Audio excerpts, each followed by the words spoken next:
All right, ladies and gents, this map looks freaking sweet. Welcome to a 1v1 free-for-all sudden death. We do a lot of regicide in our community games, but I love sudden death. So you can see the map is very unique. It's called Snake Forest. It's one of the special maps in Age of Empires 2 DE. And I'm going to introduce the players now, as the goal here is to destroy all of the players' town centers, to destroy all the other TCs. If you do that, and you're the last TC left standing, you are the victor. In the blue, we have Tudpul, who's playing as the Persians. In the orange, we have Bree, who's playing as the Byzantines. In the green, we have Edu, who's playing as the Celts. Someone in chat is laughing about this name. I would love to know the context. I have no clue. In the purple, we have Steve. Steve is playing as Ethiopians. In the yellow, we have Genghis Khan. Wait, is this the player who used to always be named Genghis Khan in our chat? And then he didn't win a community game or two and he changed his name to Genghis Khan? That's funny. Anyways, I love this name. He's playing as the Bulgarians. In the red, we've got Smansky playing as the Goths. On the teal, we've got Le Pigeon playing as the Teutons. And then last but not least, we have Tomatrix, who is playing as the Portuguese. And so there's another version of this map. It's Snake something or other. It might be Snake Pit, and then the north has water. So this one, you have this long snake-like connecting opening through the middle of the map. But you also have an opening that allows you to go take some resources and space in the corners. Now, what you can't do is you cannot make extra TCs in this game mode. So going to Castle Age and dropping TCs here is just not an option. So I wouldn't say that this is going to be the most important thing for TCs, but obviously getting villagers out there on Golden Stone later on can be really helpful. Now, what you can't do here either is you can't ally, so there's no diplomacy, which kind of leaves people in the dark. So for Blue's scouting right now and is going to have to say, ooh, okay, I'm up against Bree. If I recall, Bree is a pretty strong player, and start to worry and scheme and think about how they might want to play this. So it's a standard free-for-all, which means you can't trade either. And so it's a little more brutal than your standard game mode. Now, looks like there's a lot of deer. And then there's one boar. Let me just double check. Yeah, okay. So instead of getting 4 deer and 2 boars, you get like, oh, okay. I see another deer patch here. Yeah, you get a lot of extra deer. And also no berries. So players are definitely going to have to adapt to whatever build orders they are used to here. And anyways, I'm excited. I think this map looks very cool. And, you know, something I want to give credit to the devs for, and they've, honestly, these maps have been here for a while, but I really like a lot of the special maps they added. We do sometimes play real-world maps for diplomacy games and all that, but the special maps are probably a little bit better for some of these game modes. Some of them are not so good, but, you know, this one here, pretty freaking cool. And as I'm always talking about how to improve Age of Empires 2 and what's best about Age of Empires 2, I think more options is better and fewer options. So props to the devs for making this one. It looks pretty cool. I do think this would be absolutely horrible if it was not sudden death, though. Like, if this wasn't sudden death, I could imagine people trying to trade, and it would just take a very long time. So we'll see. Oh, this is interesting. So red also has an alleyway to take the corner. I guess I didn't think about that. So yeah, every player has an alley to take the corner if they wish to. Let's see. Can we be allies in spirit, says Blue. Green says, I'd like that. So 1 TC, let's talk about what these civilizations can do. Because I allowed these players to pick civilizations, but they could not repeat for what the other players had already picked, and we went top versus bottom in the lobby. So the first pick was our host, Tudpul. And Tudpul is Persians. And the number one thing with Persians is that their TC has double the HP. So you've got 4,800 HP, whereas other TCs, with the exception of Byzantines, are going to have half that. So when the TC is the thing you need to keep alive, that's huge. Also, Persian TCs start to work a little faster starting in Feudal. It's even faster in Castle and also in Imp. So you can't make multiple. Having a faster working TC is just a no-brainer. I think Persians is probably the best civ for this. There are maybe some exceptions, but I think Persians are top tier.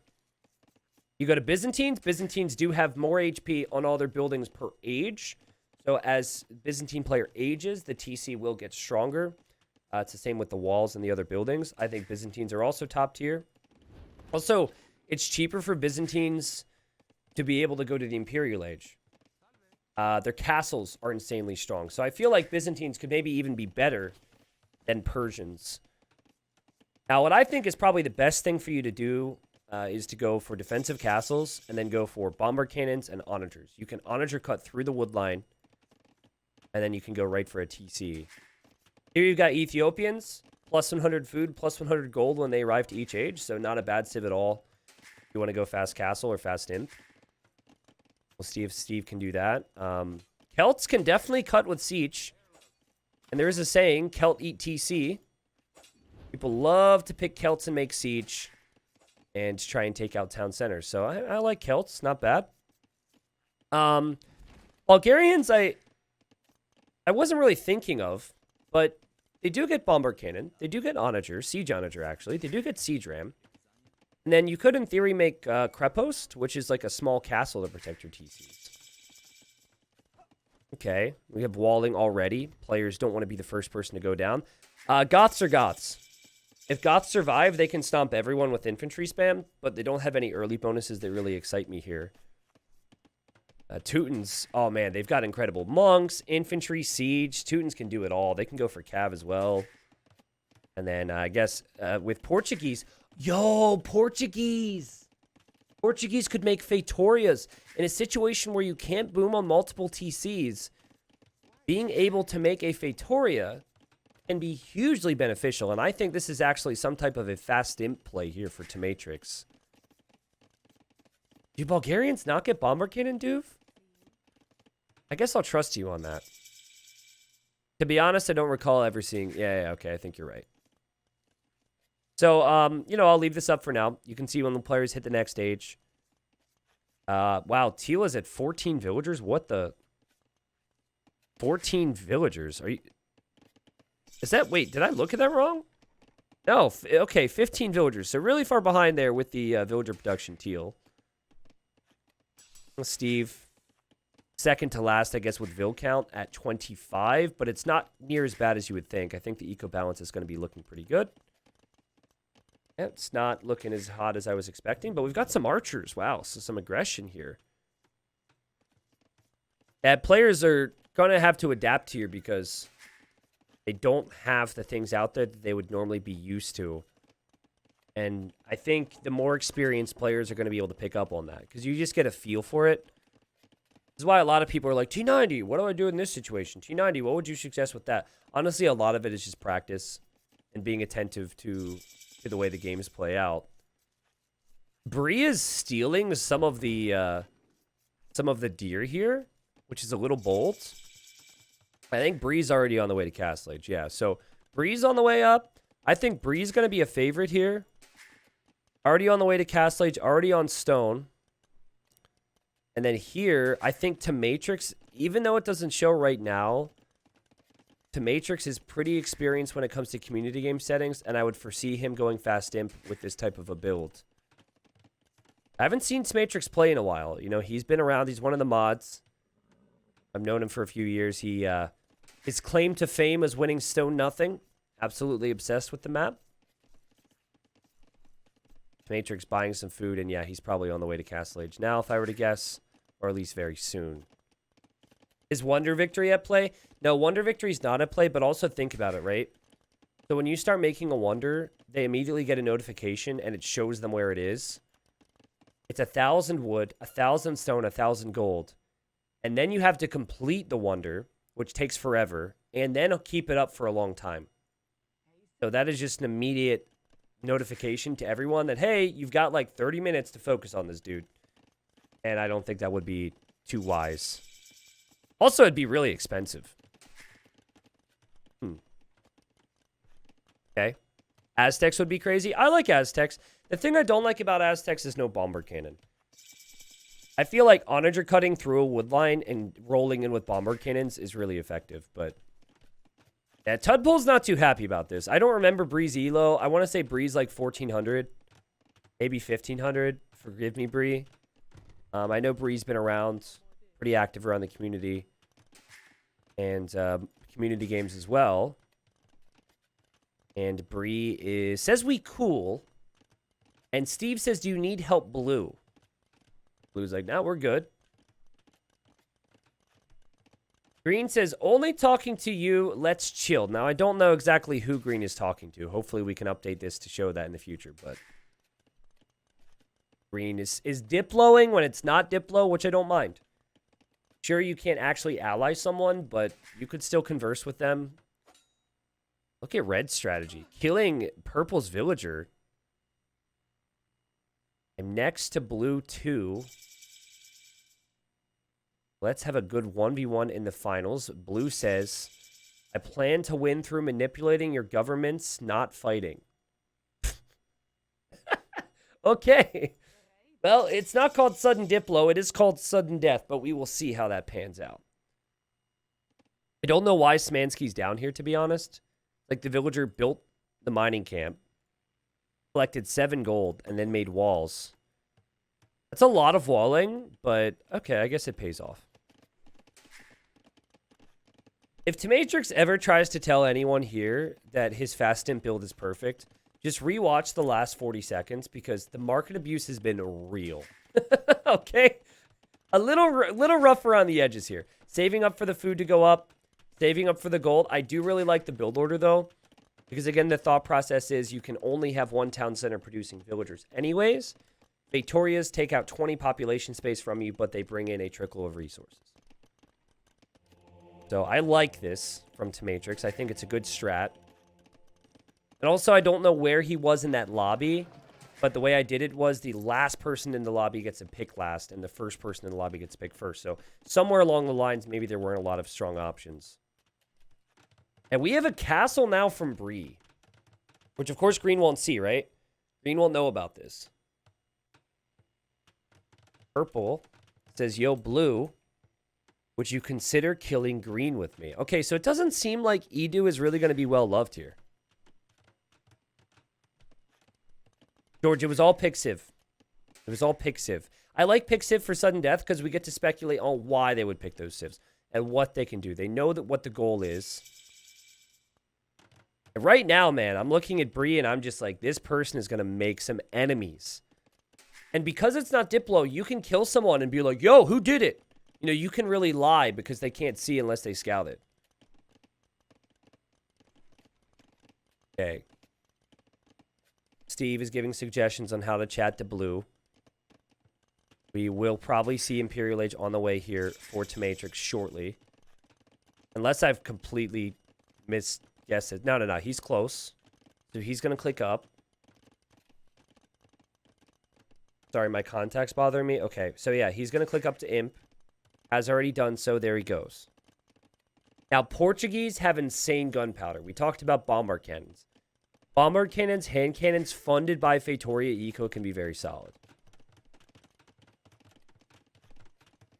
Everyone, press F in chat because Blue doesn't have function keys. I think this is Steve's first community game, by the way. So he's loving the chatter, which I love. And whoa, he's loving the crossbows. That is a lot of crossbows. I mean, and these are Ethiopian crossbows. However, they don't have fletching. But they're going to have thumb ring. There you go. Oh, how to know if someone doesn't have small trees without actually knowing if they don't have small trees. Oh, my goodness. That's not even... It looked like a lumber camp refresh, like he deleted something, but okay.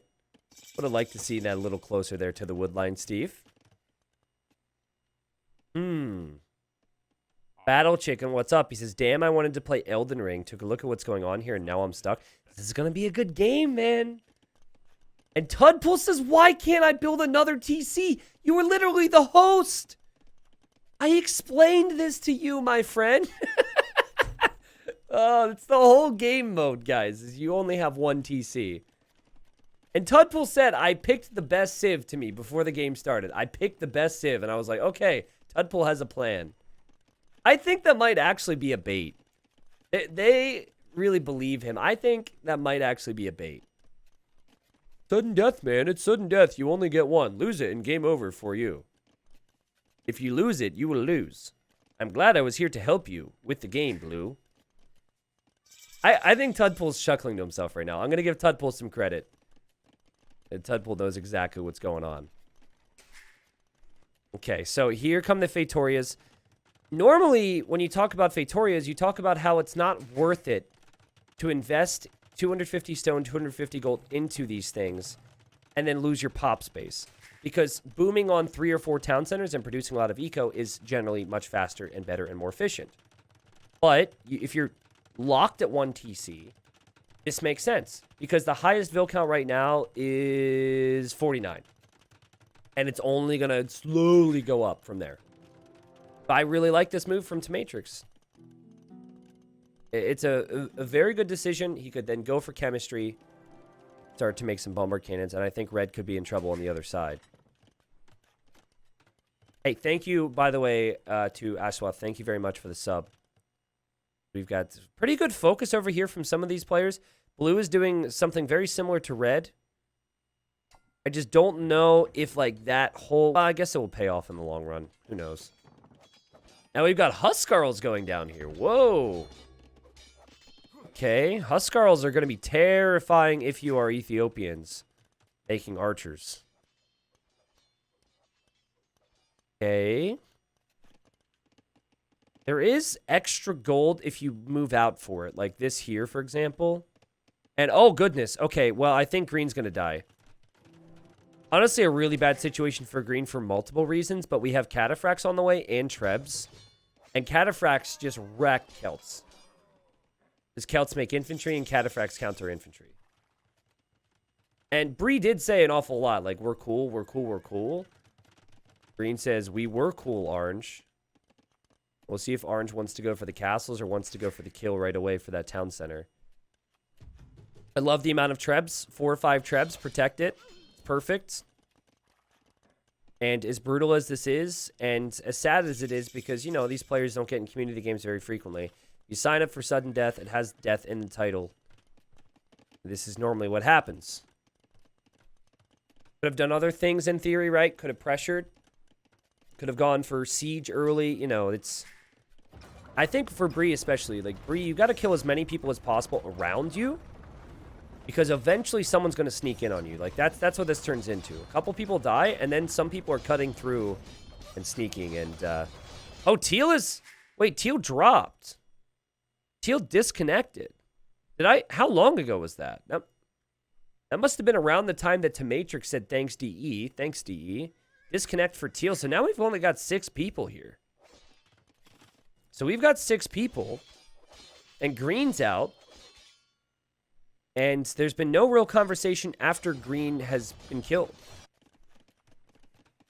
I can't stop it. I would if I could. Oh, Blue is talking about the arrows from the castle here on the mill. He's like, sorry, buddy. Sorry about that. Okay, let's look at the resources right now. So look at Tamatrix's resources. Look at the gold count for me. Look at the gold and look at the stone. You get a trickle of all resources.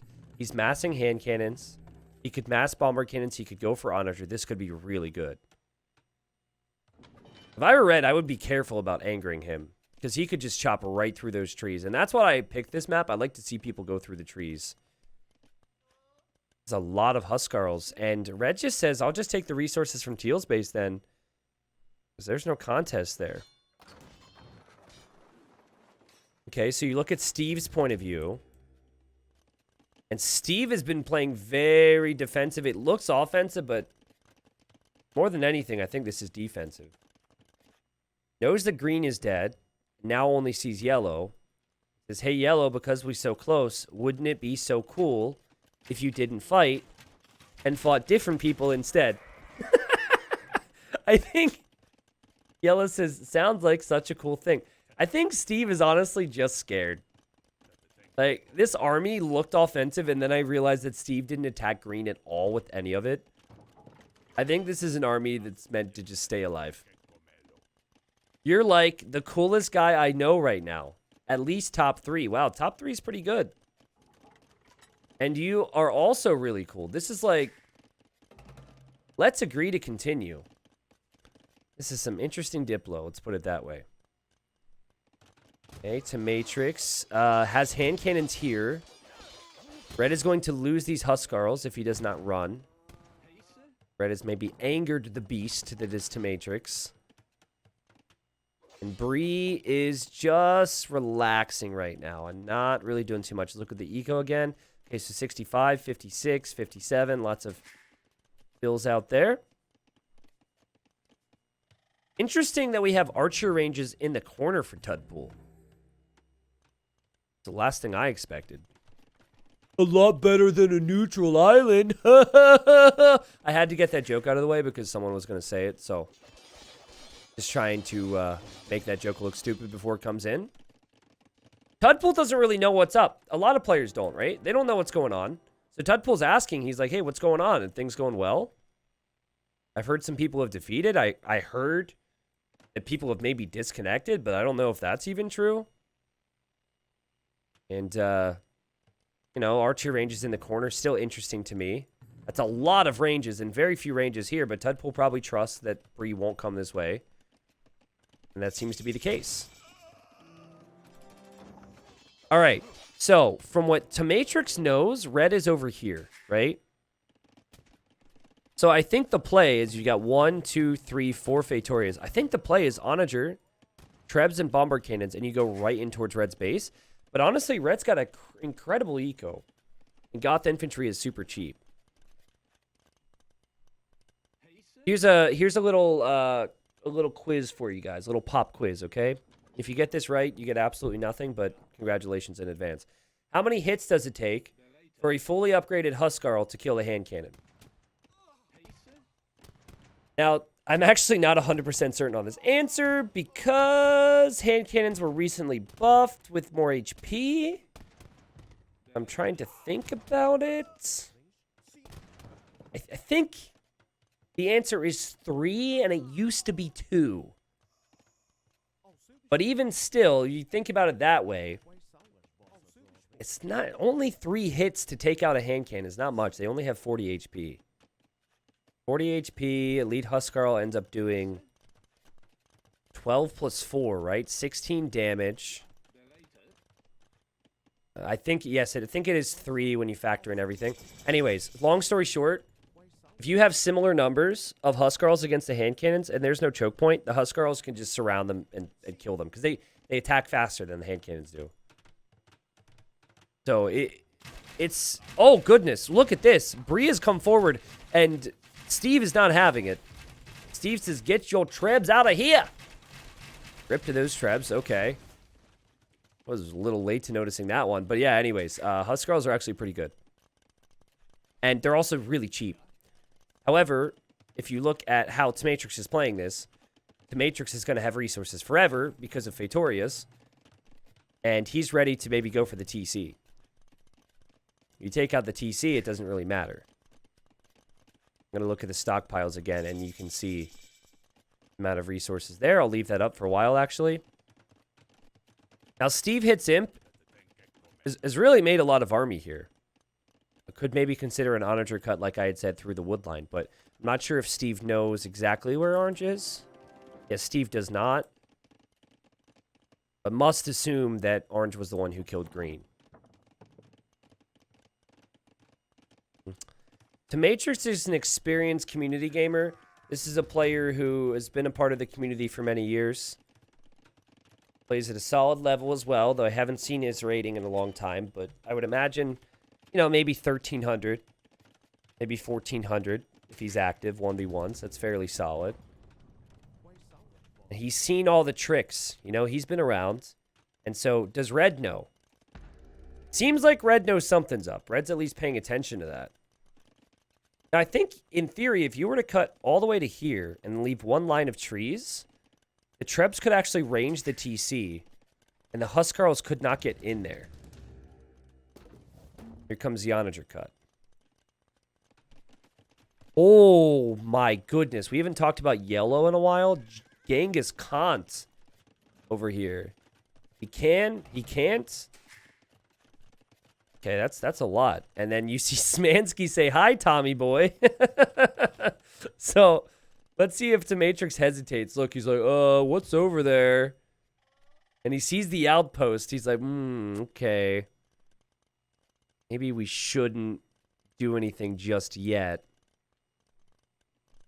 I think it's honestly better for Red to cut on his own right now. But, like, make it as wide as possible, and I think that's better for the Huskarls. Whereas if you allow Gray to create a little choke point and take the initiative, I think it's better for Gray. But I don't know. Don't worry, I wouldn't harm a neighbor, says Blue, as Matrix continues to use the market. I'm going to remove the buy and sell stuff. Yeah, Orange is just saying, don't kill me, Blue. Blue is making endless crossbows. These things only cost wood with Persians after Commanderon. He's got 22 archer ranges. And he's spamming crossbows right now. I mean, I guess it's not a waste of gold. Onager is in for Bree. And I'm pretty sure that Steve noticed this. And Steve is not pleased. Steve's got a lot of army, but Steve's not being very offensive with it, which is an issue. Did have an agreement, though, with Yellow that they would not fight each other. Oh, man, an Onager cut here would just destroy Bree. Oh, jeez. I guess Bree can see a lot of that because of having town patrol, but still. Okay. What are the populations right now? Let's look at military. Feels like the military is not very high for Red. And you know what bothers me is that he has more castles than barracks. I think you'd want it the other way around. I mean, if you have 6 castles, whatever, but make more barracks. You can spam infantry so much easier that way. After the Anarchy upgrade, you can produce Huskarls from your barracks. I guess he's got some, but he's got them in the south? That's kind of interesting. And okay, here we have it. The Onager cut is completed. And now the Trebs are going to go for that castle. That castle's definitely down. But man, that TC's right behind this. Steve says, I'm not used to playing without booming. He's used to the TCs. Makes sense. I get it. It is very different here. Now, this is the choke point I talked about. This is good for the hand cannons because the Huskarls can't surround. And as the Trebs roll away, these Huskarls just go right into the meat grinder here. And they're getting massacred. And this is what Matrix would have wanted. Because he sets how these fights are taken now. The Red kind of knew it was coming. It's a little late maybe to the numbers. I just mentioned the lack of barracks. I'd like to see a whole lot more than 48 Huskarls. Bombard cannons can always get some big shots in here as well, and they do. And you just can't engage easily in this choke point. Huskarls need 2 hits to kill hand cannons. Is it 2 or 3? I thought it used to be 2 and it changed. Maybe it's still not a lot. As you can see, hand cannons are good against Huskarls. But again, if you've got that spam with Goths, right? You've got that big flood. And you can surround, it's not too bad. I think when it gets upwards of 40, that's when you really start to worry against the hand cannons. He's got 50 here right now. Oh, it was a decent shot, but not a perfect shot. The Trebs really need to be taken care of. The Bombard cannons need to be taken care of. Great micro from Red, though. His Trebs are firing. His Bombard cannons there as well. Look at Matrix. He's trying to take that out. Because he's going in for the kill. But this is not going to happen. This is not going to happen. And Matrix will not take out the TC. He will lose his siege. He will lose all of his hand cannons. And oh, boy. I like the fact he went for the kill. But finally, Red showed up with his numbers. And a bit of an overextension there for Red. But, I mean, still was so close. Or sorry, for Matrix. TC is now being repaired. Running low on wood, says Blue. I wonder why. He says, could you open the gate? I would like to pass through. But you guys you can't actually ally Tudpool. Oh my god, there's siege managers here. Yellow says, 1 sec. Come on, I wouldn't be able to pass this up if I was Yellow. Gonna go to Teal, see what's over there. What? Yellow says, come in. And Blue says, thank you, thank you, thank you. Does he actually think he's just going to stroll on by? He says, I'm just going to walk by. No, you're not. Watch Yellow score, guys. Watch Yellow score. Oh, God. Oh, jeez, man. Blue says, or not. Kind of rude. Well, yeah, I mean, not really, though. Not really. I'm sorry, but I don't think this should have ever happened. Big fight over here and massive onager shots. And Steve, you got to try and take out the onagers here. You're in big trouble. He is in big trouble already. He's microing, but he lost his arbalest. He lost every single one. We have had some satisfying hits here. And Steve, my friend, blacksmith upgrades. Blacksmith upgrades. You didn't have the blacksmith upgrades. You didn't have the range. That's why when you went to click the onagers, they were so far away for your units. Bree takes top score right back. And Yellow says, feel free to walk by whenever you like. Immediately after killing all those units. And Blue, I think, is going to actually take him up on that offer. Again, these crossbows only cost wood. Back to this engagement, Red has opened it up a little bit. This is what I wanted to see before. And so now I think you kind of need to have champions. If you look at the overall population, I don't know if it actually shows here. Excuse me. So 47 military economy. It says 31. Yeah, I don't think there's a way with the community game mod here to show the total pop. But add that up. So add 31 eco plus 47 military. Plus, how many is that? 5? 5 Fatorias. And you're basically at 200 pop. So, Tomatrix can't make much more than this because the Fatorias take up 100 pop space. Anyways, push continues. And Blue continues to feed Yellow these kills. And it doesn't look like he's really shying away from this either. I mean, he's attacking it and everything, too. He's just as rude. I have to say, this is satisfying. Okay, watching the crossbows get slaughtered, but over here, TC goes down for Steve. And Bree has now killed 2 players. The only other player that's out of the game was killed by the game after the disconnect. So it is Bree who I would consider to be the top dog. And Steve says, you can't sit at home and hope for 120 vills. The TCs aren't there. Yeah, and I think, Steve, you'll look back at this, and there was some opportunity, right? To onager cut through and pressure. It was on the cards there for you. Now, Blue doesn't seem like a player who will ever attack orange. So Bree is my favorite. And a big fight over here. Here come the Huskarls, and this is what I talked about. Like, we've got one of the best gunpowder civs in the game. Gunpowder's supposed to be anti-infantry. But even with choke points, man, I'm trying to see how many hits it takes. If Red were to actually attack, he would be getting some solid kills here. He follows it up with trebuchets. And Tomatrix is having some problems here. Tomatrix needs to take out the siege before his buildings go down, because if his castle protection goes down, his TC will then follow. The yellow's looking really strong. Red is looking strong. Gray is looking strong. Orange is looking strong. And then blue is kind of just there. Let's put it that way. I mean that with as much respect as I can give. Okay, reinforcements do need to consistently be here. And it looks like Tomatrix will hold now. Tomatrix clearing it up. Tomatrix rolling forward with the cannons. Tomatrix pushes right back. And now Red's got to be worried. I'm not sure why you would go for the two-handed swordsman. There's no reason to do that over the Huskarl here, I would say.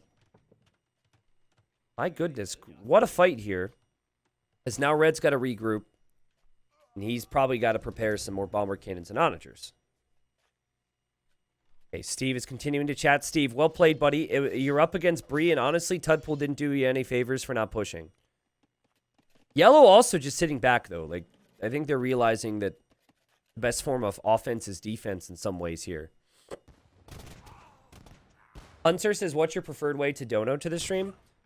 Stars on this platform is the best way, right? Stars would be the best way.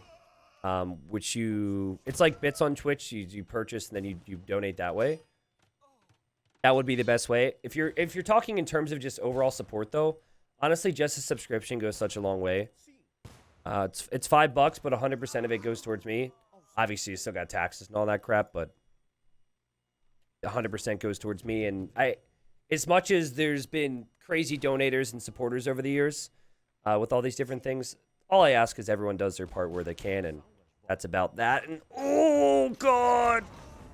This is a fun little 1v1 battle. I almost don't want it to end. And it might not end anytime soon.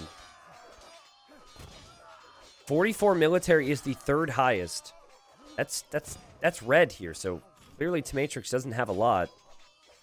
And oh man, these hand cannons just get shredded. Huskarls are also really good against heavy scorpions. It's the same deal, unless there's a ton of heavy scorpions and a ton in the choke point. Deceivingly strong unit. And wow, we've got a big fight here. Wow, and the Hussars for Bulgarians, guys, do attack faster than other Hussars. And these Hussars could run right through here if they wish to. No Siege Onager for the Byzantines. The big reason you pick them is for their defensive capabilities. And I think for the first time, Orange is thinking like, oh crap, I could actually really fall behind here. Now Yellow doesn't really know what's back here. So Yellow initially thought this is Orange's base and then realized, okay, no, it's not. And is now running. And check this out. Yellow could actually run all the way. There wasn't a gate through this. And Blue is trying to have a conversation with Orange. And Orange is like, sorry, I'm busy right now. A great quick walls there from Bree, who probably should just have taken the engagement here, to be honest. Don't Yellow. Sorry, Yellow should have taken the engagement. Yellow, don't just sit here. Spread your units out if you can. And try and kill as much of the siege as possible. Meanwhile, the fight continues over here. I like the Feitoria option. I think it was a unique choice. But Goths are Goths. It's just very difficult to push them with how cheap the infantry is. And also the Vil count for Red is 103. So he's got a lot of Vils. I guess when you run out of gold, though, that's where you have a problem. And he does have gold still. At least for now. Because of the gold in the south.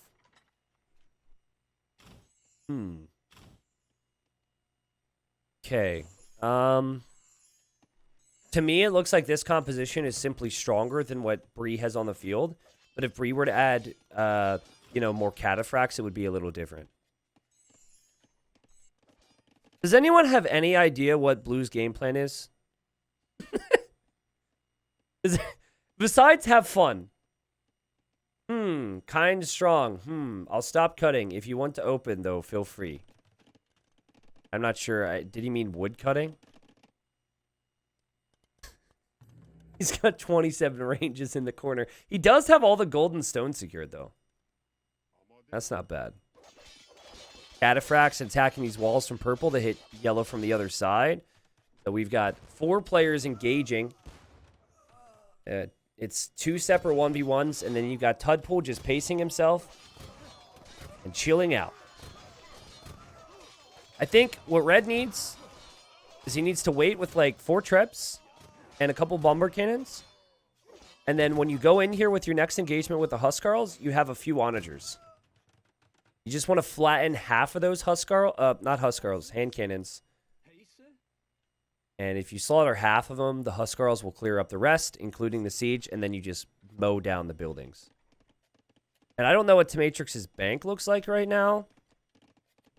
But if I were him, I would maybe consider deleting 1 Feitoria so we can get 20 more military pop. Because his bank looks pretty good.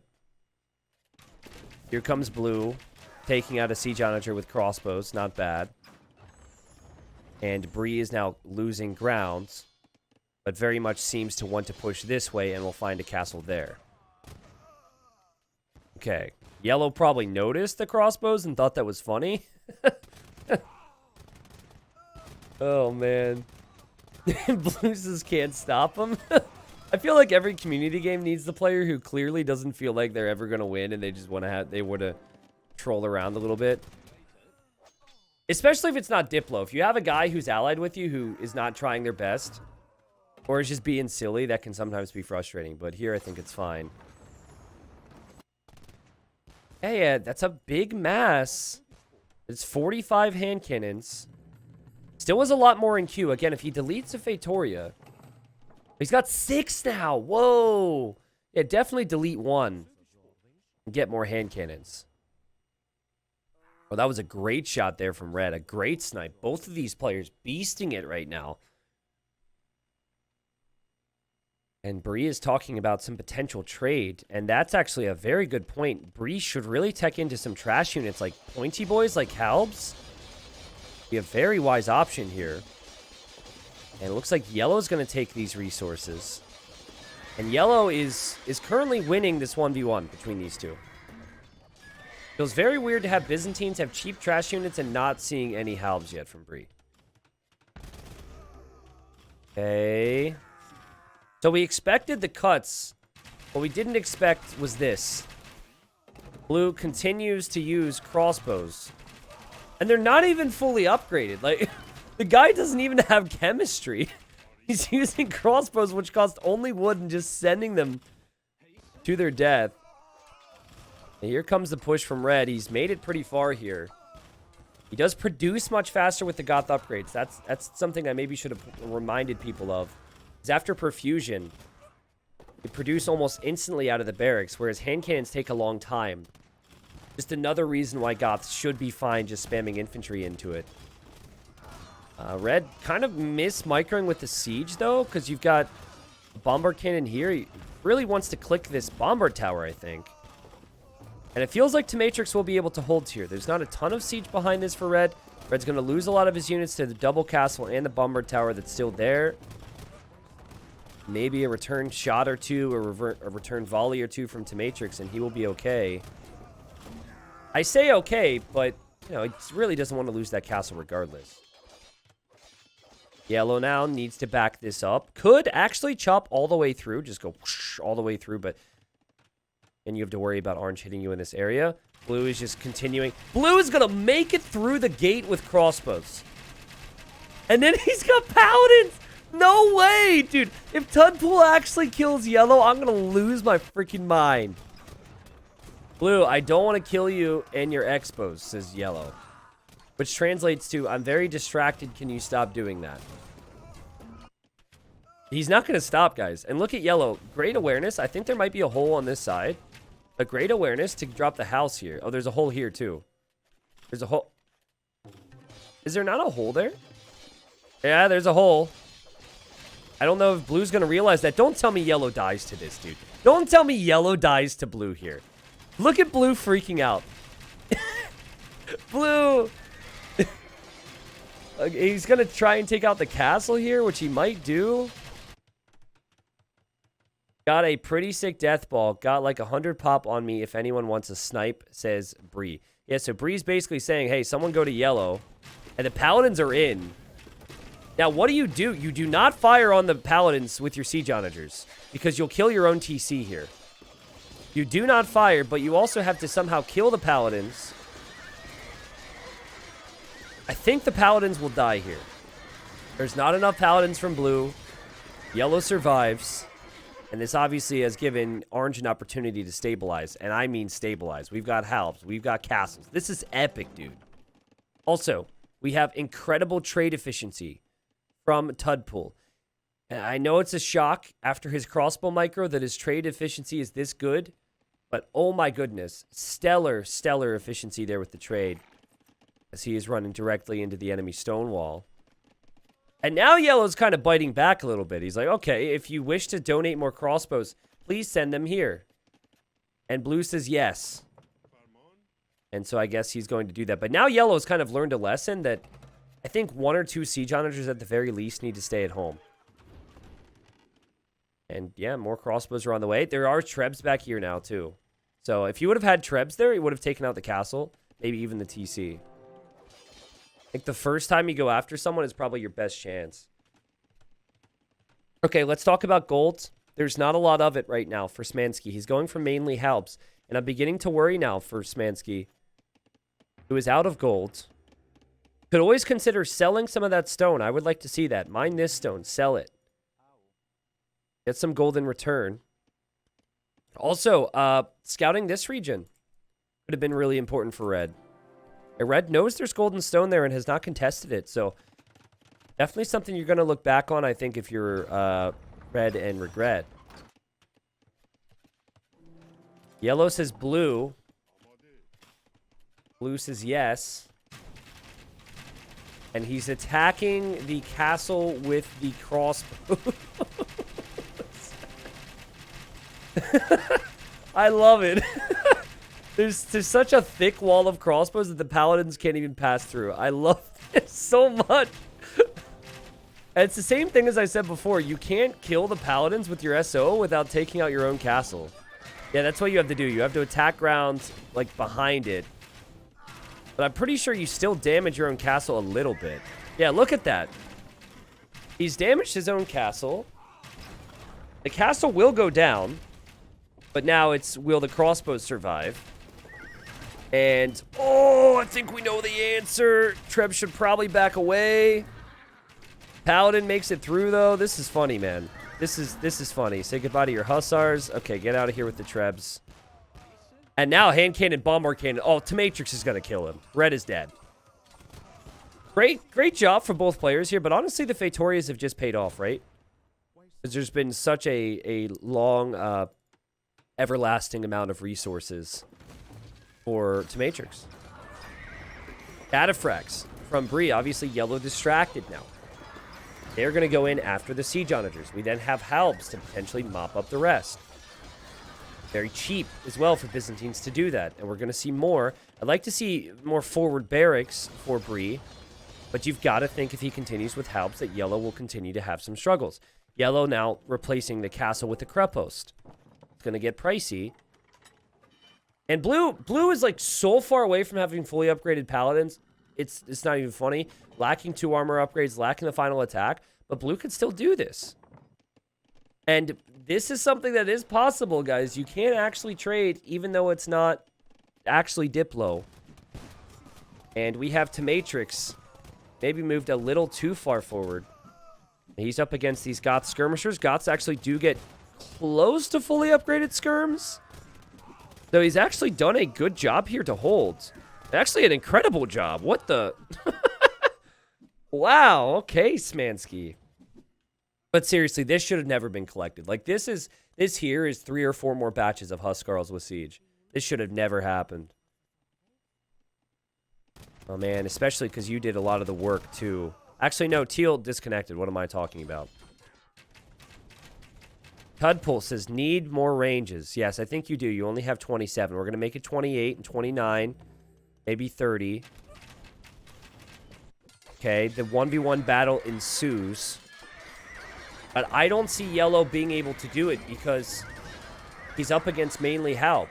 And surely he's not going to be able to afford siege in the long run.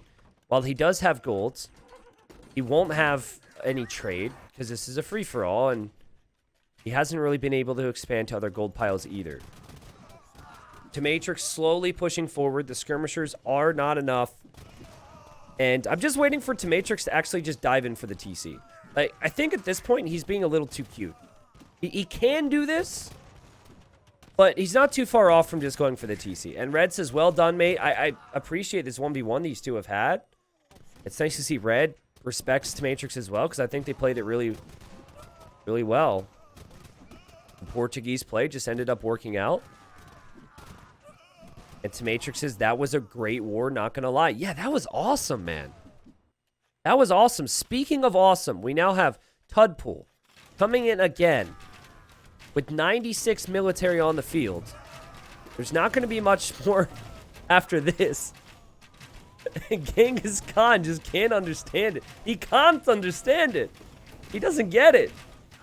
And Tudpool says, eventually you run out of siege, which is true. It's absolutely ridiculous, but it is true. It is more likely that yellow will run out of siege at this rate than blue will run out of wood to make more crossbows, because there's wood all over the map. So, I guess that's the logic. Something we haven't seen a lot of from yellow is those two-handed swordsmen. I'm happy to see it now.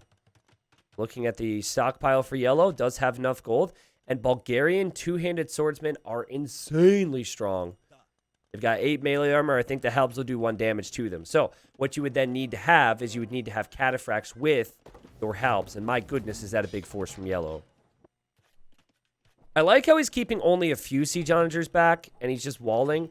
and then he's going to send the rest forward. Because the reality is he kind of does need to kill Orange because... Well, he needs to kill one of the 2 players against him, right? Oh, big attack round. Oh, jeez, man. That was not actually that good, but I thought it was going to be, so I still made the noises. Hussars do attack faster with Bulgarians, so it does help here, and there you go. Tmatrix is calling the GG as he took out Red's TC. Finally made the commitment. But honestly, salutes for Red. Red played really well. Tmatrix now is going to get to find somebody, and it's going to be a long journey, but he is going to end up at Yellow's base, I'd imagine, unless he wants to be sneaky with this. Tudpool says, stone my one weakness as he continues to send in crossbows. Again, I don't even think he has full armor on these. Not that it would make much of a difference, but like he's missing so many crucial upgrades. Yellows must be so annoyed. He says, I like you, Blue. Please save your soldiers. But I think he actually means stop doing that because it's kind of working. Matrix can't see anything else. He says, what has been going on so far? All I've seen is the Goths. It's the beauty of standard free-for-all. He'll have to push through all this. It'll take some time. And I like this from Bree. He's going to push the other angle now. Keep Yellow a little bit distracted, but Yellow wants to push this direction. Okay. These helps. I don't think you're going to live too... Oh, here we go. Big attack round. Boom! Oh, okay. I don't think they're going to live, though. Still, because you're going to have the 2-handed swordsman. Great, Mike. Great control from Yellow. He will mop up all of those helps. And then he could hopefully continue his push here.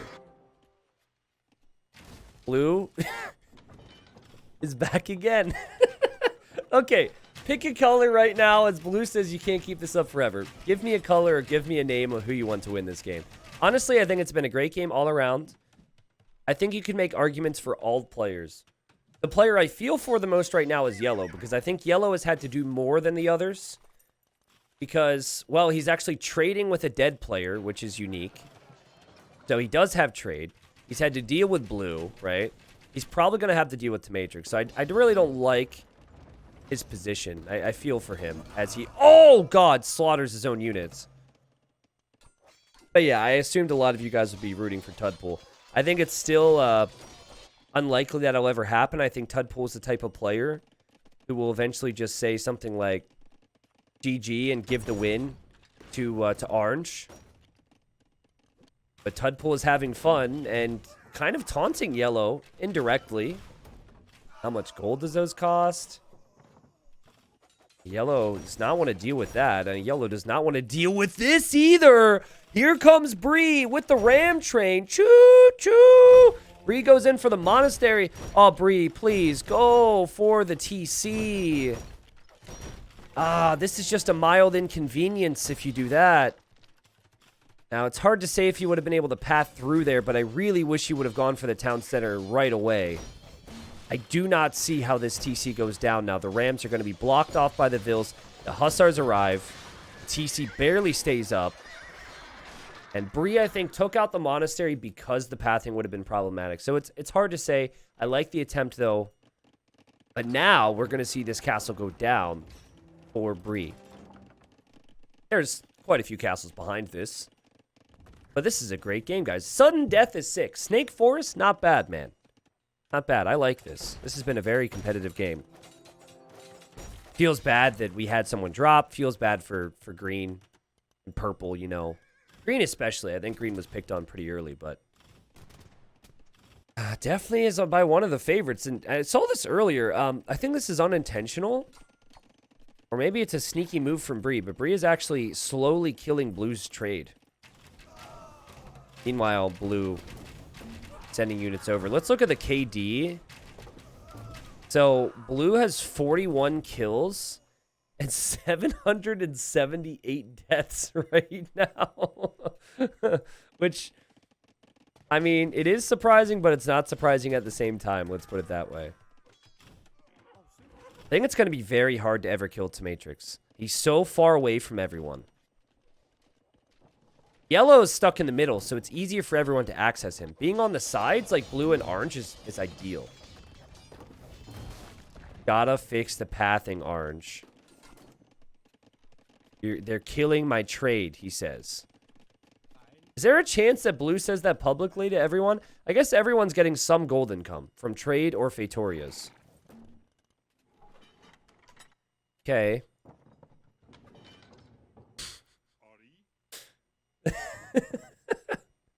Oh, God. Tudpool is just enjoying himself. Big fight over here. The Halbs show up. And there are two-handed swordsmen in the mix. I'm trying to click them right now. See if I can show you if they're fully upgraded. Oh, he's missing Bagains. I mean, still two-handed swordsmen are going to be strong against Halbs, but you really want to have Bagains for extra melee armor. And I guess the Halbs have been pulled away for now. And here comes the next batch of crossbows. Tudpool doesn't really even care to micro. And Tudpool gets another kill. Yellow says, are you okay, Blue? Oh, God, dude. He just can't understand it. I honestly don't know. I don't know if he is okay. That's a really relevant question. Huh, this might work, says Blue. Yeah, I guess it might. Look, here come all the new crossbows. I mean, if he were to go crossbows first and then go for the paladins and then the trebs, he could do it. Right? Especially because Orange is fighting him at the moment. And of course, Gray's going to show up eventually. Like, I really do think Yellow's the next person to die. He's also top score. He's largely top score because he's had like 900 free kills on crossbows, which has boosted his score too. I don't know if that was part of Blue's logic either. I've never seen a player, guys. I've never seen a player sacrifice so many bodies like this. I've never seen it. Knock, knock. He shows up again. Oh, he actually microed this time. If you could consider that micro. Ooh, go for it. Get the kill. Got him. Feels like the ratio is like 50 bodies per siege onager. Not bad. Not bad, not bad, not bad. Yellow, what's your KD? Probably pretty high, but it's getting a little worse because the Halbs have shown up. Again, Gray. Taking his good old time, but slowly clearing stuff out. Like, he's going to take this gate out, and he's going to send Light Cav over, and I think he'll see Yellow's Vills and maybe cut through there. I would say that's the one thing that's unfair of this map, is just, if you're in the middle, you're more exposed. It does depend on how you play it, of course, but being on the side is ideal because you don't have to worry about pressure on that side. Also, holy refresh lumber camps for Blue. I guess he needs that wood. All right. Okay, well, we've got a little bit of light cav spam here for Bree. Trying to shake things up a little bit. This castle is very weak. I mean, a couple rams go in there, and that'll go down. It seems like the light cav aren't really being controlled there. Okay, Blue is about to go in with another batch. There's actually no siege onagers here this time. But maybe he'll take out the Krepost. He's bringing a bombard cannon, too. Yeah, this is going to work, man.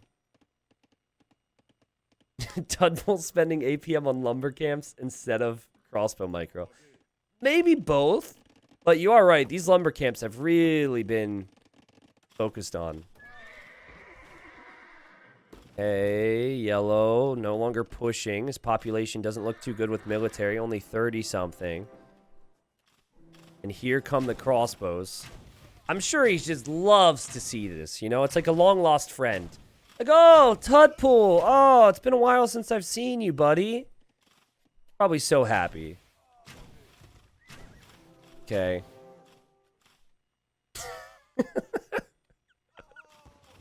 I just had a really weird thought, and it's a references to a show you guys might not have seen. So have you guys ever heard of the show Alone? It's a show where like 10 people are sent out into different areas of the wilderness and they only get so many tools, and the person who stays out there the longest and survives gets like $500,000 or whatever. It's a survival show. Anyways, I actually really like that show. Much better than some of the other ones. And there was this one episode where and these people are like starving, right? And they miss their family. Like, it gets pretty brutal near the end. And there's this one episode where, so like, I guess the first week there, this guy like had this chipmunk that would constantly show up to his camp. And he always had food at that point. And then like 3 weeks later, he was starving and he didn't have food. And he made the hard decision to kill his friend, the chipmunk. And this poor dude was like crying about it. He's just so upset that he had to kill this chipmunk. And I can't help but feel like that's Yellow right now with Tudpool. It's like the chipmunk would like steal his food and whatnot. So the chipmunk was annoying, you know? And would just constantly show up. But he didn't want to kill the chipmunk because it was like his only friend in a time of hardship. And Tudpool's the chipmunk. Except Tudpool was like, he's a radioactive chipmunk. Like, he's transformed into something much greater. And maybe the story doesn't necessarily fit. But the paladins come in, and Yellow is really struggling for pop right now. I think Yellow's going to die. We do have Gray still trying to make some moves. But Yellow's freaking out. And this could be the end for Yellow. If Blue actually had his upgrades on his paladins, this would be the end. If Blue were to click the TC, it's the end for Yellow. This is it. Yep, click the TC. There's no way that Yellow survives this. There's simply too many paladins, and if he tries to kill these, he's being creative. He's hitting outside of his TC. But I was going to say, you know, he is still going to do some splash damage to his own town center. And I think Yellow deserves a lot of respect. Maybe he was the chipmunk. Maybe I had it wrong, but he was doubled. It was difficult. Bree's a very good player. And Tudpool says, it worked! As Yellow types C11 before he goes down, and it does work. Right? It does work. Woo! Well, Yellow calls the GG. Bree's probably like, what? Bree, of course, has no clue what has been happening here. And Tudpool says, when it works, it works. Okay, so Tamatrix has been hanging out. Let's look at resources stockpiled. Tamatrix killing it with resources, as expected. Now, what he can see is... well, he knows Yellow's dead. Now, it's not too difficult for him to cut through here and cut through here. But, I mean, that's a lot of stuff. And they're really trading here, too. Tudpool says, where are you at? Man, I didn't realize. Oh, God, does this mean Blue is going to repeat the same sequence, but with Gray and the bombard cannons? Is Blue going to sacrifice another 1,000 lives for this to work? He lost 1,000 units to kill one TC. He says, what's your situation, Gray? Good or bad? Well, I think Gray's a little paranoid right now. I think Tamatrix is worried. He's got a very slow army comp, and he can only have so many units. You missed what Tamatrix said? What did he say? Yeah, I see that. Okay. So he's basically like, it took a while to kill Red. I can't really move around. He said, not really. I'm just starting to build them. Red really was hard to beat. Okay, so Tamatrix lied about the Fatorias because Bree did mention, I bet the Fatorias are working well. So he said he just started building them, which we know is not the truth. He wants to remain... he wants to continue to be seen as a weak player here. Okay, this Crossbows dancing. I don't know what's happening there exactly. He's like, ow, ow, ow, ow, stop poking me. Ow, ow, ow, ow, stop it, stop it, stop it. How do you want to play this, Orange? And Bree says, find and kill. Yeah, so this is a free-for-all, but it is very much 2v1 now. And it looks as though Bree has found Tamatrix, who is going to make more bombard towers. No, I don't know. I mean, it's so smart. It is smart because Fatorias give you stone too, right? They give you trickle of stone and gold, which is what you need to build them, so it makes sense. But I don't know if there's anything I dread quite as much as a community game caster. than bombard towers. As Bree says, he's got bombard towers everywhere. And Blue says, oh, God. He says, I know a weakness to bombard towers. Same weakness as yellow. No!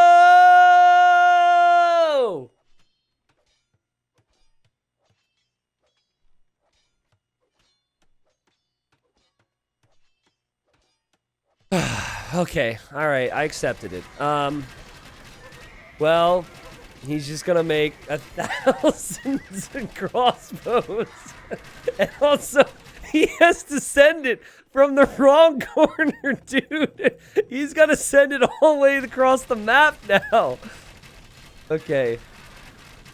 It is good that they're communicating though, because true free-for-alls, it's really hard to know where people are.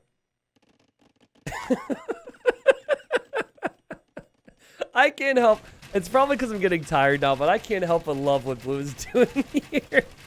I hope with his 42,000 wood, he doesn't try and save it, and he makes more ranges. Oh my god. Well, you know what they need, guys? They need to have, like, 20 siege rams. Because bombard towers only do 1 damage to siege ram. You need to go siege ram against this. Siege ram with hussar would honestly be perfect here. Because there's no halbs or anything, right? It's just hand cannons. And the Fatoria player still doesn't have a lot of military pop. Organs are pretty good against siege rams, I guess. But you just need to get your buildings up here. And that's what you're going to see from Bree. And Bree says, you're going to need a lot of siege. And Tudpool says, I got something better. No doubt is talking about paladins, I'm sure. Yellow's still trading here, by the way. I mean, he's dead, so it doesn't really matter. Bree with 39 on trade, apparently. And probably some relics in the bank, too. So Bree's in a good spot as far as gold's concerned. Oh, trading to another market? Wait, what? Oh, it's blocked off because Blue stopped trading for whatever reason. Or maybe it's a traffic jam. Oh, it's a traffic jam. It's a camel jam. It's a... Well, there's horses there, too. Anyways,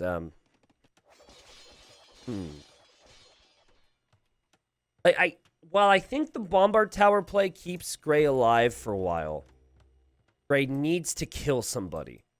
And so this is that attempt, I guess, at killing someone. Blue says, come here, Orange. He's like, your dudes were following me. Gotcha. Okay.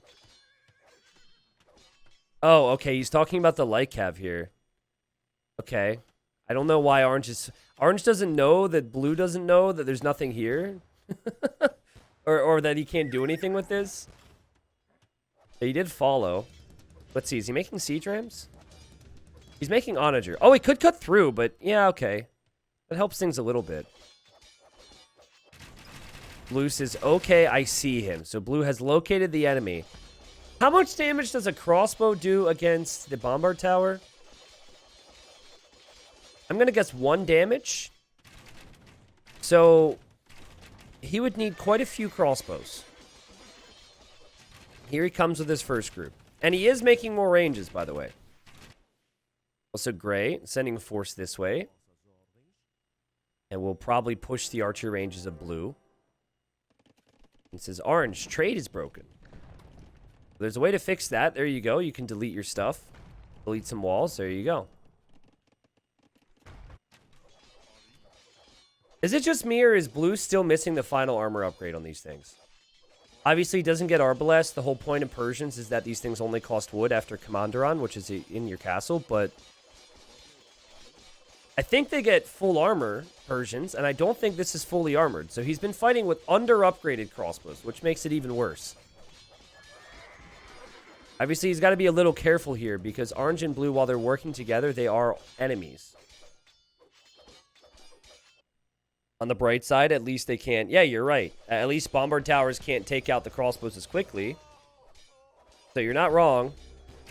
And here comes Blue. I thought he was joking. And he says, sending help. So here we have it. Tudpool. Finished off Genghis Khan. With all of the... with all the crossbows. And here he comes. And he looks at this bombard tower and he says, do you know what I've been through? Do you know what I had to deal with before? Bombard towers? Freaking bombard towers. Are you kidding me? Pathetic. Honestly, you can't argue with these results. And he's done the math already. He says about 60 per tower should do. It's about 60. At least it started as 60. And let's see, if it started at 60, so far 11 have been lost. So we can actually average this out and do the math and figure out how many he would need. Let's see. Okay, so he went in with 60. He's lost 15. Please lose it now. That'd be perfect timing. Okay. Let's just say he lost 15, so you lose a fourth. So you lose 15 per bombard tower. 1, 2, 3. How many bombard towers? Okay. He wouldn't lose that many. Of course, you've got the factor in the castle as well. Someone do the math. 25 times 15. It's like 500. That's way better than siege onagers. He says, I'll get the towers. As here comes Tamatrix. Now, Tamatrix is trying to go for a sneaky cut, and it's so painfully slow. If he only knew. Look, he's using the monk for vision. He doesn't want Blue to know about this. He's just going to see these freaking crossbows, man, and be like, what? And okay, so now he's like, wow, I can't really pass through there. I love how he says, I've got the towers. When he is here, when the opponent has siege ramp. Tamatrix is dead. Tamatrix is dead. You cannot stop siege ram and crossbow. Especially the crossbow is just too deadly. Siege rams are all right. I shouldn't use the word dead. You know, he's got potential, but he's just so stuck because everything's so slow, and he would really have to push the. He would have to push this. And the siege rams, as I said, are a very good tool here. And Tudpool sees him. And Tudpool says, I see his units. So Tudpool does notice this. Has to gather up the crossbows, I imagine. Praetorias have paid off, there's no doubt, for Tamatrix. Bombard towers are holding for now. Blue is probably distracted and doesn't realize he's attacking orange, but it's a free-for-all, so in many ways they should be. And blue will start to lose the castles here. It's currently pop-capped. It's 103 eco. It's 153 eco right now for orange, which is pretty wild. But orange is more focused on cutting here. He wants to see what's back here. If he cuts through there, I don't think he can actually run in towards the TC. But at least he'll know what's in there. Because blue wants to know where the TC is. Oh, God. Oh, God. Oh, God. Oh, no. Tudpool. Get out of here. I like how some of those are keeps, honestly. He says, this. Meanwhile, he has to defend here. And he has now lost 2 castles to this attack from Tamatrix. However, he will clear this, most likely. Which is actually good for Tamatrix, because now Tamatrix can make elite organ guns at home. So now Tamatrix will have defensive population. So, I'm beginning to think Tamatrix can hold this for a bit longer now, because he lost, or will lose 40 or so pop on the front, which means he gains 40 or pop at home. And also, organ guns are pretty strong here. We haven't really seen him take many engagements with organ guns. It's been mainly those hand cannons. And organ guns are a lot stronger. They've got 70 HP, 20 attack. Definitely a unit that is more worthy of the pop space. Unlike these Trebs, apparently. Okay.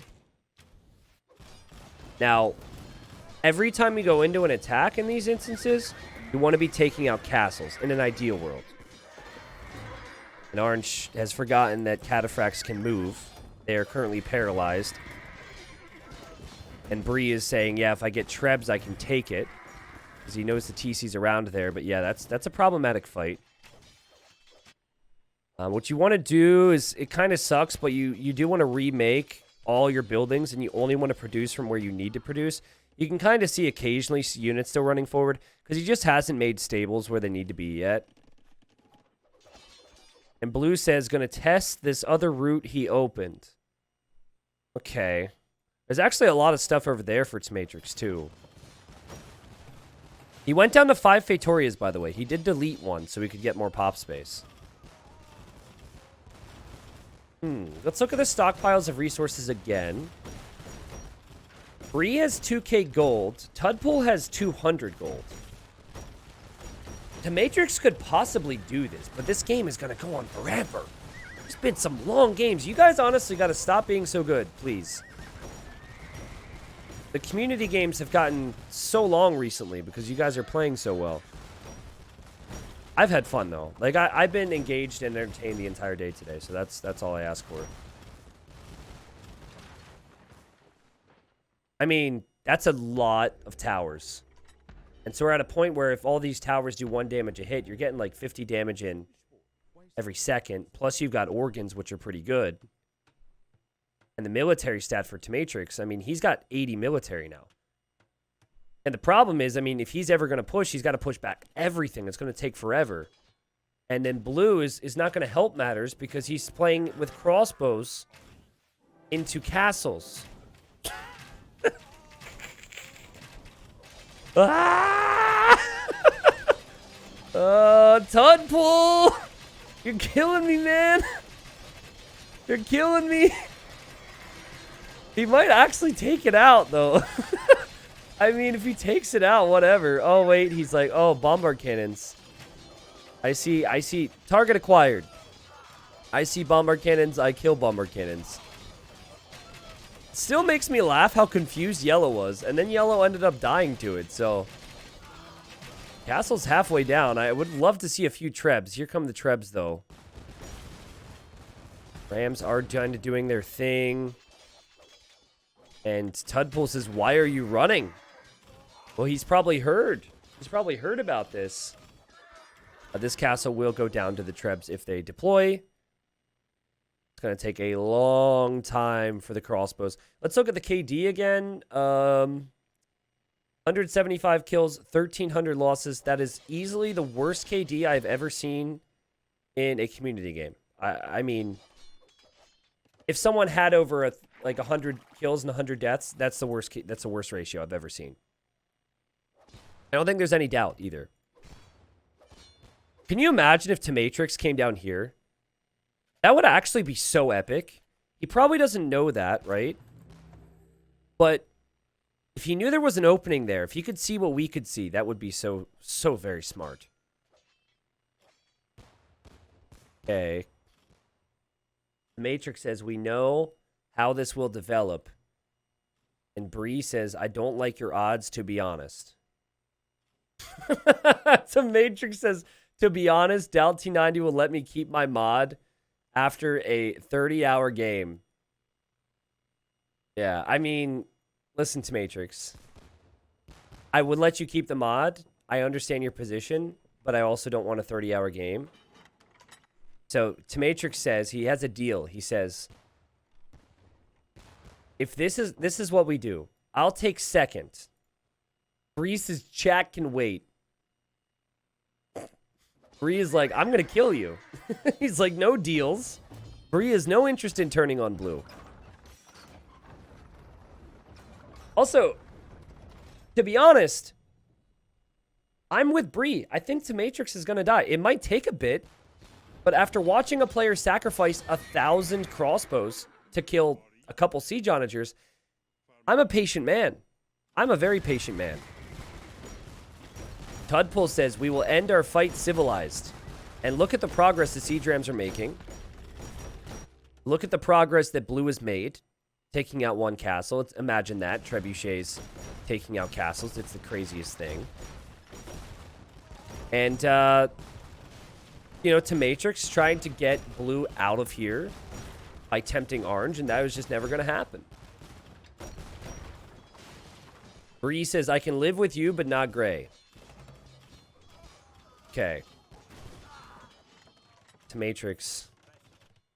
I'm not sure what he was referencing. Might have seen a longsword. Bree says, this is a war game. Yeah, no deals. This is a war game, guys. Tudpool just asked for a moment because he's mashing his crossbow hotkey, which I guess is Q. That's my crossbow hotkey. My crossbow hotkey is actually C. In fact, my keyboard, I don't know if anyone else can relate to this, But my keyboard, guys, it's got like, you could tell what my hotkeys are because it's like worn off in a lot of different areas. Oh, man. Okay. Anyways, that's a lot of organs. So this is kind of stalled a teensy bit.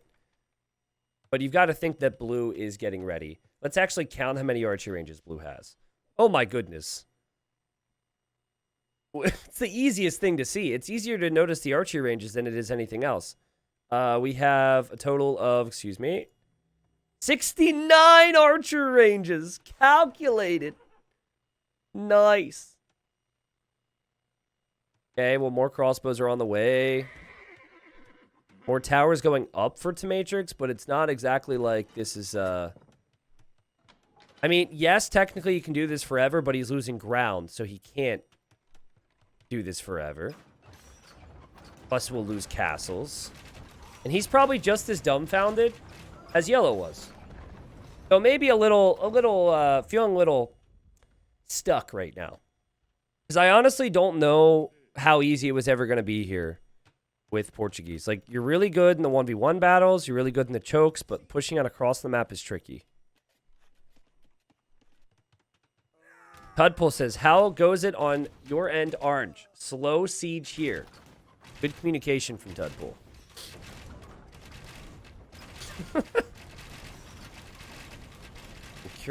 Kirusk says, I have watched both longest game ever videos from T90. But tis is boring, TBH. Don't celebrate blue, as T90 is doing. I mean, all the jokes aside about him tossing away crossbows, the player doesn't have a lot of gold. So there's not many alternatives regardless, right? What I think makes blue interesting, and the reason he is quote-unquote celebrated here, is because blue is actually making it happen and has such level of commitment and confidence in it that I think many other people would not. You know, many other people would be like, well, I don't know what to do here. Okay, Grace says, okay, T90, check this out. WTF is this? There's a box turtle on ice in the middle of the woodline. Also, how did he see that? Wait, what? Oh, that's the wrong player. Okay, sorry, I was going to say. Matrix is slowly outposting this way. Yeah, that is very weird. Thank you to Matrix for pointing this out. He does it for the fans. He does it for those that will watch later. As we have more archery ranges now for blue, who's making progress. Like, T-Matrix has to make a go for it, but if he makes a go for it, he's exposed against a massive push and probably dies. So he's damned if he does, damned if he don't, damned if he, whatever. I got that wrong. You guys know the saying. Google it. But he is slowly pushing out at least. Great job from Bree. He made a lot of forward buildings. Great job from Blue as well, obviously, to do that. As he slowly pushes this way. Slowly. And Blue's not really seeing much right now.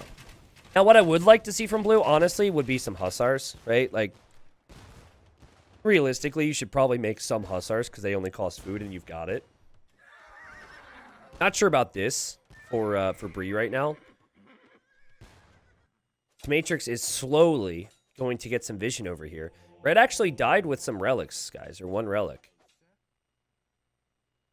Cudpool was asking if bombard cannons can destroy trees, to which the answer is no. These Hussars are somehow dodging the shots. Yo, what? Not all of them. What? Wait, did he attack ground those? Or are they firing and they think the units are going to run further because of ballistics? What? What is this? I'm so confused. I'm trying to pay attention to where the shots hit. Okay, he clearly was paying attention to this. Okay, so now they seem to be firing. I think the ballistics are working against the bombard cannons here. That's actually insane. That's so funny. The patrol looked silly for a second, but he must have noticed something and... Alright, here he comes. He's going to have the trebs. He's going to have the rams. That's a lot of trebs. He might make it go for the TC here, guys. Which is obviously so risky, but if he can get trebs in here and just roll them all in and find the TC and click it, he might take it out. He's going to break through. He's going to lose some trebs, sure, but that's why you come in with 20 of them. And now you go in with the rams. I think he's going to go in with the trebs like I just said, but I don't know if he's going to be able to survive with them. That is a lot of organs. And I would be a little hesitant about this if I was orange. But I'm sure he would gladly lose all these 14 trebuchets to take out the TC. If he had to choose, he would definitely do that. Or even a castle here. Here he goes. The thing is, the trebs will go down so fast. Here he goes. Maybe one volley. Don't click too early. A common thing players will do is they'll click too early. And then the ones will unpack in front and block the pathing. You need to get like right here. And then click. So you can see what he was trying to do. And I commend him for the effort. But it was just an effort. And that's about it. Blue sees orange here now and says, hey, orange. He's like, hey. Bree says, this is depressing. Oh, sorry, buddy. That was a heavy loss. Let's put it that way. Telling you, like, guys. There is a chance for Tamatrix. If he notices this, if he eventually scouts this, there is a chance he can do a little side snipe. It's going to take Blue a long time to reinforce with his crossbows. He is queuing up more. He's got bomber cannons too he's got to bring in here. He's got trebs. He's going to go after a castle now, which in hindsight, maybe Orange should have done. What in the world, man? You take out a castle, I think you're happy-ish about this. You take out 2 castles, that's the good stuff. No, don't pack it. Don't pack. You're going to lose him anyways. Don't, please take it out. No, one more shot. Yay, there we go. It's going to go down. Thank God. Okay, calculated. No! Did he miss it? Ah! No! It missed. It missed. Orange is out of ideas. Blue says, I've got a plan. It just takes time to set up. I wonder what it may be. Does it end with cross and end with bow? Okay. I mean, realistically, this is still, like, I know it seems bad, but it's still very doable for them. They just need to keep it up. Pressure here, and then you just swing rams over here. Like, he's doing fine. The concern comes in is if they run out of resources. And if they have trade, they're really never going to run out of resources, so they're fine. And, of course, Matrix has Fatorias, which means instant or forever lasting resources, too. Oh, my God, guys. Oh, my God. Oh, my God. He's going this direction. And listen, say what you want, like, oh, my God, this game, the Portuguese is so dumb. I just hate the camp, blah, blah.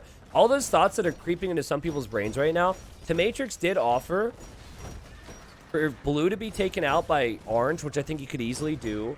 They're teaming on him, and then make it a 1v1. He did offer something other than this, and it was denied. I really hope he runs through here and is filled with confidence as he's making more siege workshops. That's a lot of organs. How many Fatorias does he have now? Okay, just 4, so he's freed up a lot more pop space. He's got 92 organ guns, which means Blue will only need to have about maybe 1,500 crossbows. And that plan, by the way, is definitely more crossbows. But this whole side has almost been breached. Now, Orange has outposts and everything. Orange is fortified. Orange is looking pretty good overall. Obviously focused here. I like that. I like how Orange continues to switch positions, too. You know, might run in here with Hussars next. Just keep Gray on the back foot a little bit. I like it.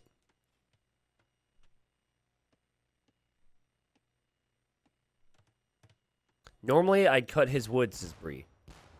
But he doesn't need it. Oh, true. So he can't take the wood? Yeah, well, it's all right. Blue's going to want that wood for later on anyways. Okay, here comes to Matrix. So it really comes down to, because this is the first time that Orange has really been threatened, right? So I think this is a situation where you have one chance. And if you go in with 4 bombard cannons, it won't work. Not against Byzantines. You need to have like 10, maybe 15, because you need it to work fast. So I think he accidentally clicked the tree there. I don't think he tried to do that. But he needs to wait before he ever shows himself. He doesn't know exactly where Orange is, but he has to assume. If yellow was here, teal was here, blue is like up here-ish. He has to assume that Orange is this direction. If I think it's a key here that he doesn't accidentally attack something. There's no way that Orange will actually notice these things poking their heads out. But if he sees that, he needs to immediately back away. Tudpole says, kill his houses, no pop space. Oh, wait a second. Look at this. So Bree is looking, and Bree is going to see a bunch of outposts. This is huge, guys. Matrix says, Orange, you got to admit, you got a smart teammate. Okay, so I think it's really important for Gray that this castle kills the Hussar. Because you do not want him to realize that something's going on here. Oh, God, he attacked the houses. Okay. So this is, I mean, maybe Matrix is talking to him to distract him, but this is what I mean, right?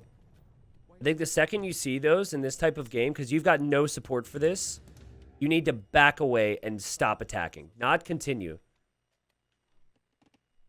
Orange wants to go this way. So he probably feels like Gray's got a lot of pop down here. So they're starting to think about different areas of the map together. Looks like Matrix wants to get that relic. Okay, I think Orange has realized this now. Yes, he has. Okay, so Orange realized this. He had time to hear the attack signals. It would have also made sense for Matrix to go when there were attacks happening here at the same time. And that would have been, Orange would have been distracted then, right? Now, here come the crossbows from Tudpole. Everyone's shocked, horrified, and surprised. But he is actually coming in with bomber cannons. And I'm legitimately surprised he knows that they exist. And then the approach of getting this relic will be denied, most likely, if this all goes down to the Hussars. And I think Bree can easily clear this with a few cataphracts. And now he's been reminded of the fact that this is a possibility. We're 2 hours and 35 minutes in. I can't say I'm hugely surprised the game went late, but I just didn't expect it to play out this way. Main thing being the crossbows. But I will say this. I am very happy that Blue and Orange are actually trading together. Can you imagine how difficult it would be for them to push Gray if they didn't have any trade? I think then Matrix would 100% win, but it would take a very long time. I think a unit that Matrix could maybe consider at some point. We'll see what his stockpile looks like. But I would like to see him maybe go for some type of... I guess he doesn't have the gold. I was going to say light cav. Or, sorry, I was going to say cavalier, but maybe he should go for light cav with all that food. All right. Update on the KD for Tudpole. 234 kills, 1,600 units lost. But look at the push from Bree. Bree is making a massive push and also could fly in the organs. I wish we could get a mod which made, when organ guns died, the sound of a clanging piano. Like if you were to drop a piano from the second story onto the street. Bang! Or, no, that's a bad reenactment. But you know what I'm talking about, right? Isn't that in movies or something? Someone needs to make that mod. The dying piano mod. Okay. Yeah, I mean, as long as there's a buffer, this should be really good for these bomber cannons. Oh, especially because the organs stack. Oh, my goodness. Such a heavy loss for Matrix. He's losing everything to these bomber cannons. He's down to 23. And here come the crossbows. Yeah, let's go. The crossbows can't be stopped now. They've got a castle to finish. Is he actually, he's going to click the castle? He is going to click the castle. Oh, God. I mean, he didn't finish it with the trebs. So what better unit choice to finish off the castle but the crossbows? And down goes the castle with the crossbows. And Bree says, I guess the only way to beat a BBC is with your own BBC. At least that's what my, you know what, no, yeah, Bree, that was just, no. The cataphracts over here, they are taking out another attempt from Tomatrix. It looks like it was close. It looks like he made some progress. So maybe they were distracted there. And Tudpool says, nah, just a road, as Tudpool is working his way up towards range number 100. This is like a freaking ant. Just working his way through the map with ranges, man. I think Tomatrix is... I've been saying it for a while. I think he's done. A great addition here to add your own bombard cannons. I thought Blue had his own, but I guess they've been forgotten about. It is a little sad to see these potentially go down, but man, they got a lot of kills. And a little bit of Hussar support would go a long way, obviously. I think what helped Tomatrix push the Goth player, what makes Portuguese good in this, is also what makes Portuguese bad in this. That they don't have great mobile units, and it's a whole lot of sitting back, and that sitting back is just not going to do it. Just erode, says Tudpool. Just erode. He's eroding, all right. He is eroding. Got Trebs. We've got bombard cannons. Bree must be working on some other things at the moment. And there will be more crossbows, I'm sure. I just really hope he doesn't produce from back here anymore. Oh, God. He is. Okay, Tomatrix is going to have one last go for it, I think. Oh, Tomatrix says, to the loser who isn't prepared to backstab the other, shame on you. Is he going to resign now? Is that his decree before he resigns? Backstabbing is for nerds. We're neighbors till the end. That's a new one. I've heard BFFs before, like best friends forever. I think Bree just tried to say bros before hoes. And Tomatrix is boring. Okay. Well, Tomatrix is trying to say, like, hey, you should prepare something right now, right? Man, look at the lumber camps. And I think Tomatrix is correct on that. And Gray says, and no, don't shame me. I proposed a way we could end this earlier. That's true.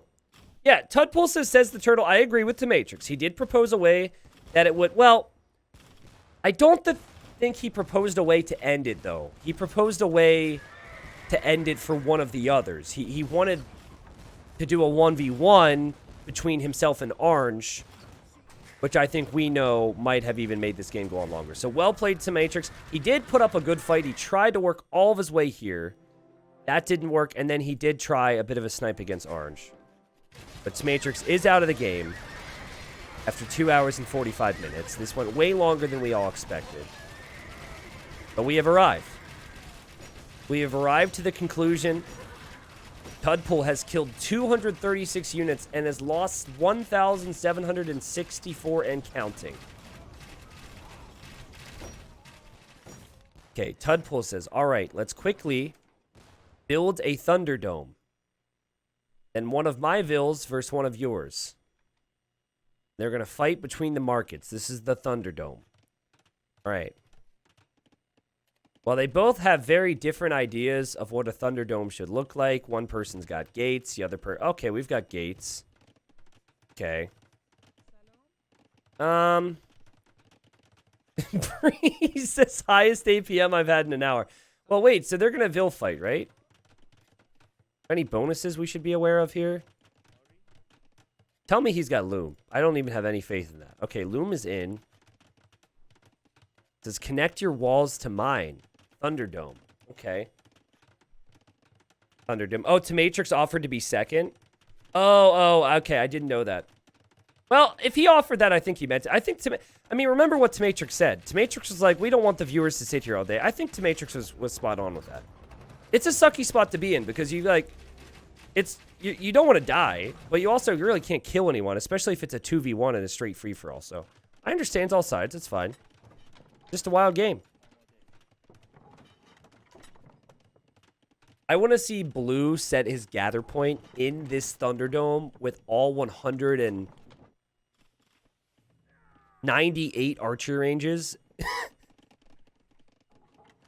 This is get out of their trade carts. Okay, sending in my buffest guy. Okay. Ready? Yes. 3, 2, 1. Fight! Ding, ding, ding, ding, ding. All right, passive start here for the female villager in the orange dress. And they are going in. Oh, we've got uppercut after uppercut. Oh, man, he's got a little block in there. It's 28 HP. Tudpul says thrilling end. Oh!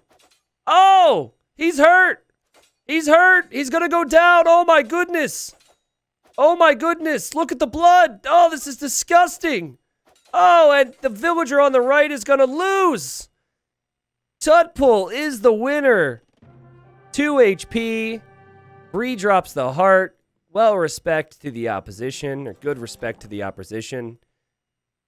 And who would have thought that Tudpul, with, let's look at the stats again.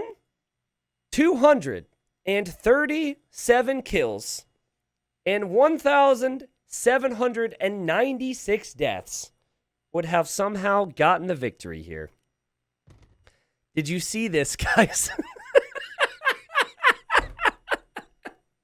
Did you see this?